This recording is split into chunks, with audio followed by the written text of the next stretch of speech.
گھر میں ماں باپ پریشان ہیں کہ وہ اپنے بہن بیٹی کی شادی کیسے کرے، اور ایک مسلم نوجوان ٹک ٹاک پر بیٹھ کر کے فنی کلپ دیکھ رہا ہے، فنی ویڈیوز دیکھ کر کے اپنی بتیسی دکھا رہا ہے اور اپنے آپ کو دھوکہ دے رہا ہے۔ آج تو ایسا ہے کہ ہر کلمہ پڑھنے والے، لا الہ الا اللہ پڑھنے والے سوشل میڈیا میں مصروف ہے اور اپنے آپ کو دھوکہ دے رہے ہیں، اور یہ نوجوان اپنے آپ کو لگ رہے ہیں کہ ایک دوسرے کی ماں بہن کرنے کے لیے سوشل میڈیا پر بیٹھے ہوئے ہیں۔ کیا مسلمانوں کا کام یہی ہے کہ مسلمان کسی کو گالی دے؟ کیا مسلمانوں کا کام یہی ہے کہ مسلمان گانا سنیں؟ مسلمانوں کا کام یہی ہے کہ مسلمان ڈانس کرے؟ یہی کام ہے؟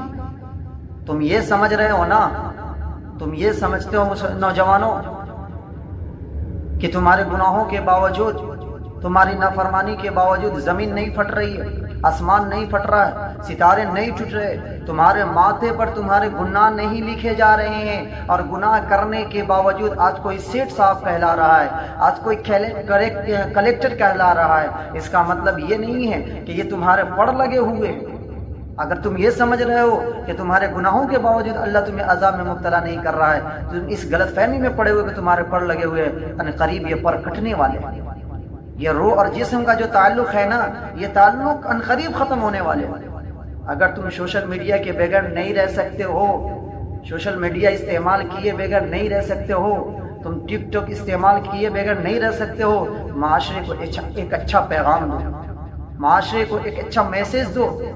یہ نہیں کہ ڈانس کر کے، یہ نہیں کہ کسی کو گالیاں دے کر کے تم اسلام کو بدنام کر دو۔ نہیں میرے بھائی، اگر تم سوشل میڈیا پر ایکٹیو رہنا چاہتے ہو نا، تو تم اسلام کو، ایک معاشرے کو ایک اچھا پیغام دو، ایک اچھا میسج دو معاشرے کو۔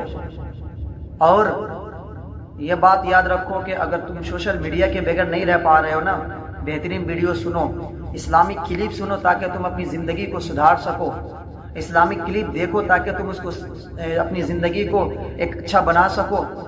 لیکن تم اس کو نہیں دیکھو، کیوں؟ تمہارے پاس اگر اسلامک ویڈیوز آتے تم اسکپ کر دیتے ہو، کیوں؟ کیونکہ شیطان نے تمہارے دلوں پر گناہ کرا کر کے ایسے تمہارے دلوں کو تنگ کر دیا ہے نا کہ تم دین کی بات سن نہیں سکتے، تو دین کی باتوں کو سمجھ نہیں سکتے، بس تم یہی کر سکتے ہو کہ ڈانس کر سکتے ہو، گانے سن سکتے ہو، اسلام کو بدنام کر سکتے ہو۔ اس لیے میرے نوجوانوں، اگر سوشل میڈیا کا تم استعمال کر رہے ہو نا، تو سوشل میڈیا پر ایک میسج دو، اسلام کے بارے میں بتاؤ ان کو۔ اگر تمہیں معلوم نہیں ہے تو تم کسی سے معلوم کر کے سوشل میڈیا کو صحیح استعمال کرو، ورنہ یاد رکھنا کہ یہ جو زندگی ہے نا، تم مرنے والے ہو، مرو گے ایک دن، اور تمام گناہ تمہارے ساتھ قبر میں جائیں گے۔ اس لیے نوجوانوں، اس غلط فہمی میں مت پڑو، کسی کو گالیاں مت دو، ناچ گانے میں مشغول مت ہو، اسلامک کنٹینٹ بناؤ، کوئی بات نہیں ہے، تاکہ تمہیں کچھ حاصل بھی ہو۔ اللہ تعالی ہم سب کو عمل کرنے کی توفیق عطا فرمائے۔